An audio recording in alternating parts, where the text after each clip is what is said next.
Hai, Assalamualaikum dan selamat sejahtera semua. Hari ini 28 Disember 2025, genaplah 2 tahun saya bergelar sebagai seorang guru di sekolah. Alhamdulillah, saya telah menerima surat pengesahan perkhidmatan saya pada bulan 12 hari itu ataupun awal bulan 11 hari itu, saya tak pasti. Dan saya sebenarnya ada niat untuk berkongsi pengalaman saya semasa temuduka SPP bersama dengan penonton. Mungkin ada dalam kalangan awak yang sedang bersiap sedia untuk pergi ke temuduka SPP ataupun mungkin bakal dipanggil. Okay, insyaAllah. Okay, saya ialah lepasan di PLI.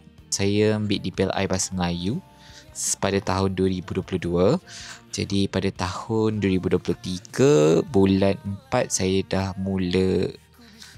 dah ditemuduka. Bukan bulan 4, bulan 6. Saya pergi temuduka pada bulan 6 dan akhirnya dipanggil, dapat keputusan bulan 11 dan posting bulan 12. Okey. Jadi hari ini semoga perkongsian saya pada hari ini memberikan manfaat kepada awak semua.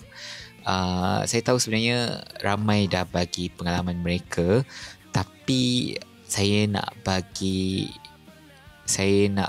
dari bahagian saya pula. Okey, mungkin sedikit sebanyak boleh membantu awak.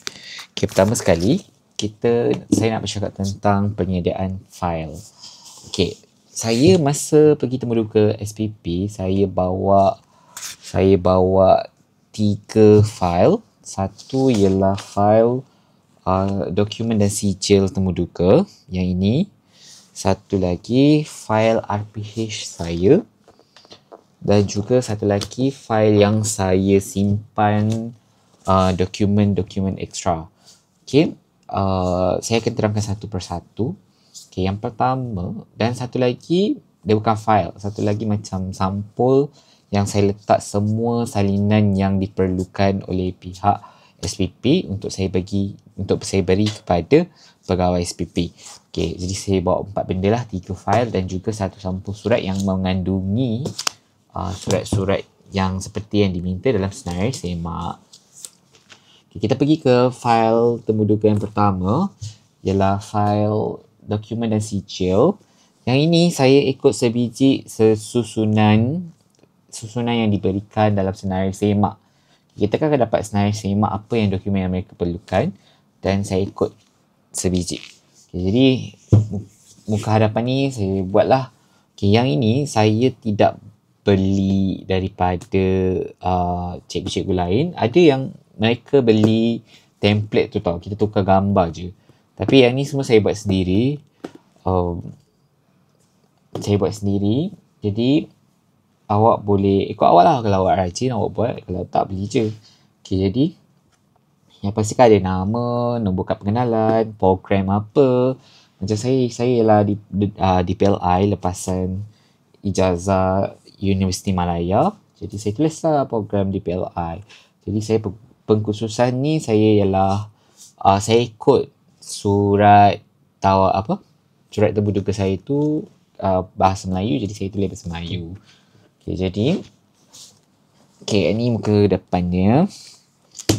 Okay, jadi dekat sini dia ada senarai kandungan. Jadi yang ni semua saya buat sendiri ya. Senarai kandungan ini apakah saya ikut susunan yang saya susun dalam fail ni. Dan saya letak partition. Okay. Saya letak ni. Saya ada resume. Sebenarnya saya tak tahu resume ni satu keperluan ke ataupun tidak. Sebab saya letak je lah. Kalau tidak, kalau mereka perlukan, mereka akan ambil. Tapi saya juga ada buat simpanan, saya ada buat salinan resume juga sekiranya diperlukan. Tapi saya letak je dalam file saya. Okay, kemudian kita ada maklumat temuduka. Maklumat temuduka ni, ini ialah senarai semak dokumen temuduka. Yang ni yang seperti SPP minta. Okay, seterusnya. Ini nampak masih ada lagi gambar dan apa ni yang saya tik-tik tu. Okay, waktu ni saya tak ada lagi surat saya tak ada lagi diploma pendidikan, tapi saya ada surat senat Universiti Malaya waktu ni. Jadi saya gunakan itu.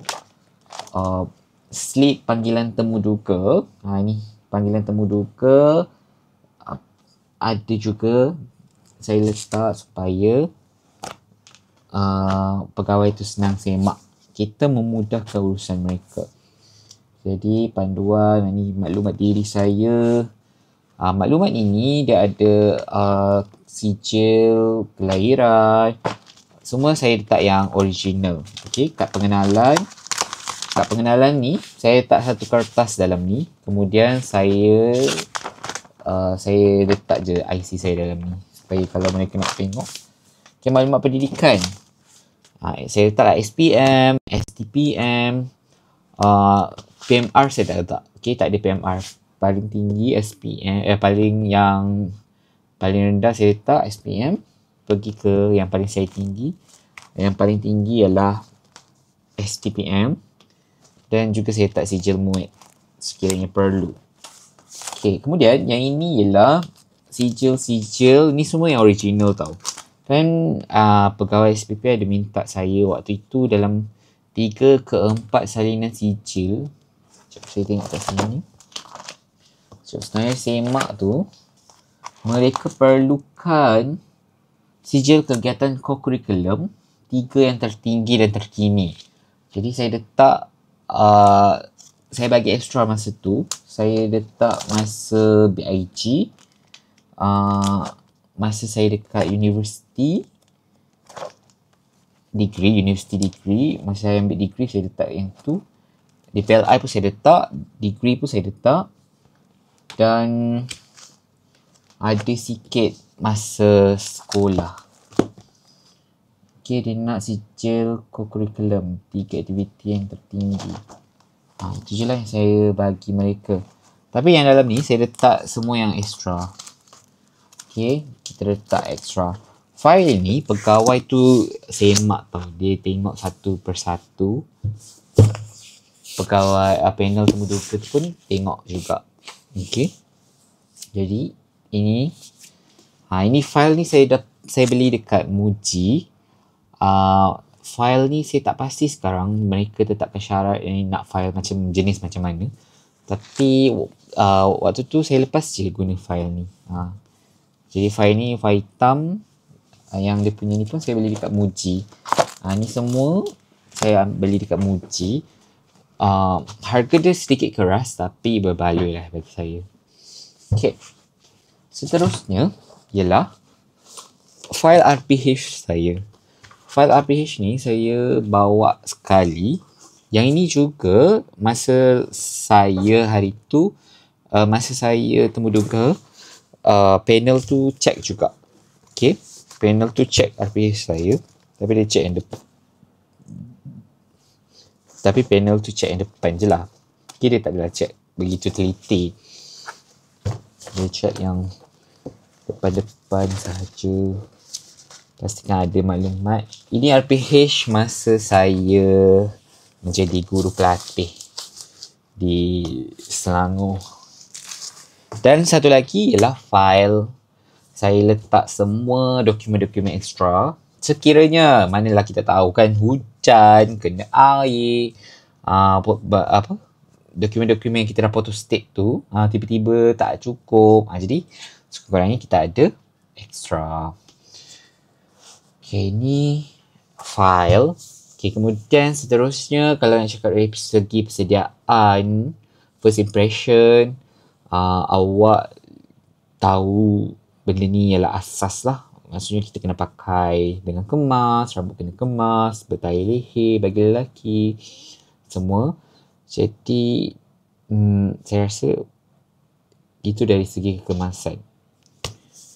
Kalau dari segi soalan, okay, masa saya temu duka hari tu, saya masuk sekali 8 orang dan setiap dalam bilik tu ada 2 orang panel. Satu pegawai SPP dan seorang lagi, beliau ialah guru pengkhususan kita. dikabarkan beliau ialah guru cemerlang bahasa Melayu. Tapi saya tak tahu sejauh mana kebenarannya. Okey. Jadi soalan yang kami terima pada ketika itu lebih banyak bahasa Melayu, tapi ada juga soalan-soalan yang berkaitan isu semasa dan juga soalan K4. Soalan K4 ni masa saya itulah panel tu tanya sekiranya ketua jabatan awak memberi arahan untuk awak menukar markah peperiksaan untuk menjaga grade ataupun purata sekolah, adakah awak akan lakukan? Awak nak dengar daripada mana? Awak nak dengar arahan ketua jabatan awak ke ataupun integriti awak? Jadi rata-rata kami memberikan jawapan yang sama lah, integriti.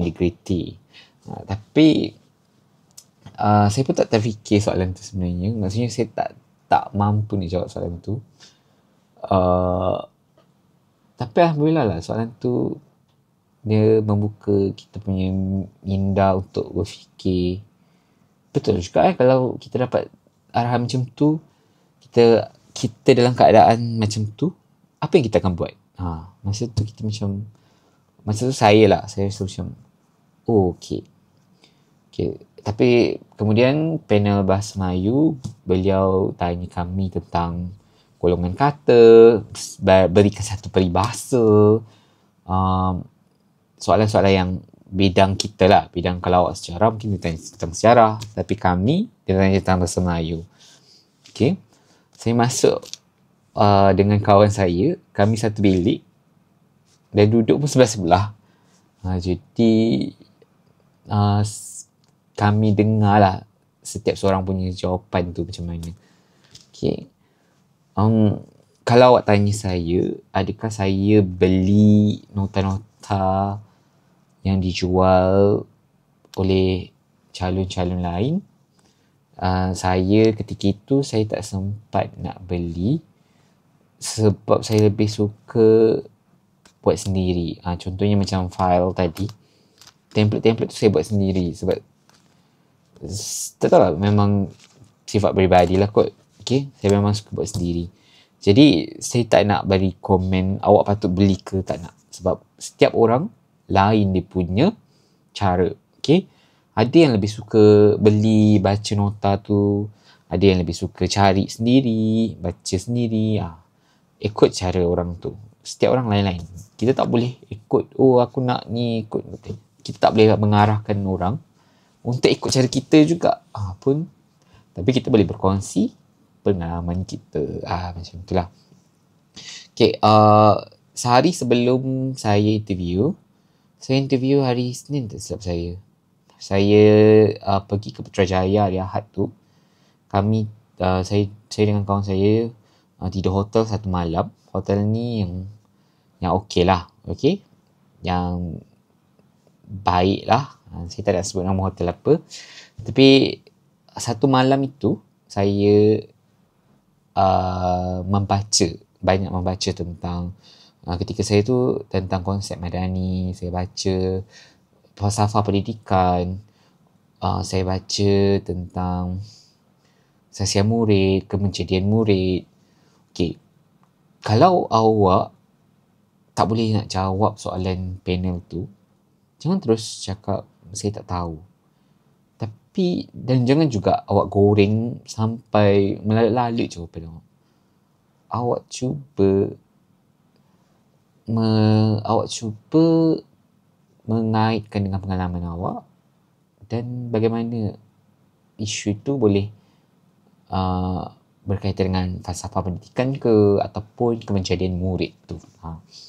Sebab kita panel tu dia nak tengok, bukan nak tengok robot yang baca buku tu yang awak hafal sebiji-sebiji. Tapi sebenarnya saya rasa mereka nak lihat bagaimana jiwa pendidik itu.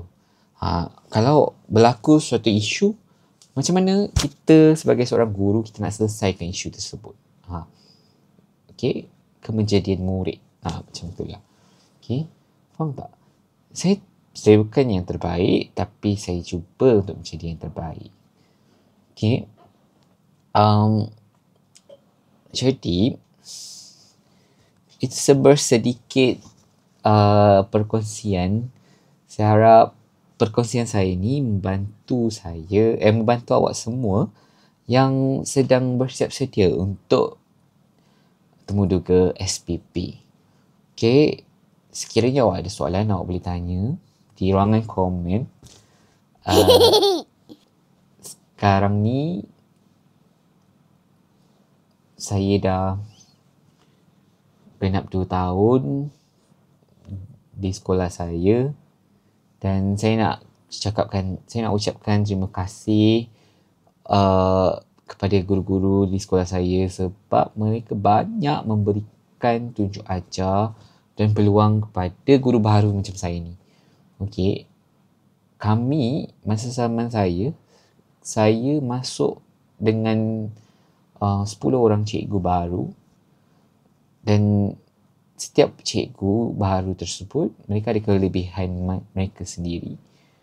Saya ucapkan selamat maju jaya kepada yang bakal menjadi seorang guru ataupun yang akan menghadapi temuduga SPP.